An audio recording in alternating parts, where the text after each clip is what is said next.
But first, I think I really wanted to go back to Child Q that was referenced earlier, because for me, that was like one of just truly the most shocking and horrible things I've ever had to hear about in my life. I think I'm not really ashamed to say that every single time I saw it in the news, I cried. And then I cried when I saw the powerful response from her community and saw people condemning it and being very clear about how, quite frankly, it wouldn't have happened to a white girl. And I think the reason I found it so hard, because it was a really stark reminder of how different the world sees girls that look like me and how that affects our treatment. And it also was particularly strange for me to see it this year, because I've seen kind of what the world can be like, because people can be very, very nice to a black woman if she has a chain. I have been in lots of predominantly white spaces over the last 10 and a bit months, and it has been incredible to move around in those spaces and be treated as an equal, because that does not happen often. But also I've been in spaces where I have been viewed with suspicion. So on Sunday, I was a guest of the Mayor of Wandsworth at the boat race, pretty fancy for me. And there were lots of other London mayors there, but I was repeatedly asked if I was really a mayor.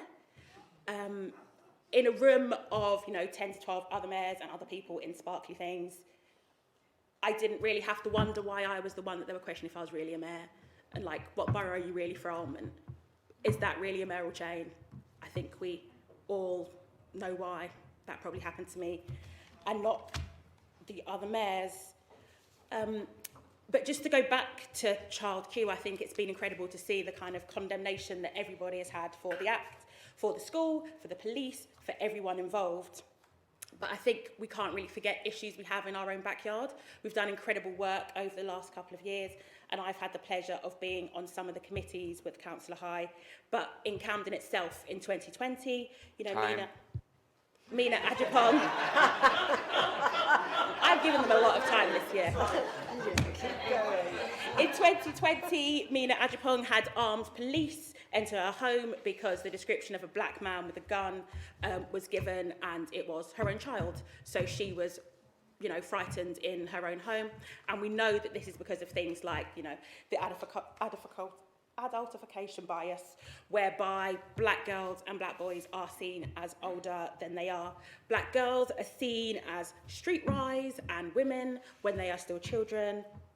And we know that this leads to our victimisation, not being taken seriously, and a lack of understanding when we're assaulted or involved in, even sometimes maybe possibly involved in crime, but it's through grooming rather than anything else. And black boys are seen as a threat and are often seen as men as young as the age of 10. And we know that that leads to increased sentences and increased use of discipline when they're in the education system.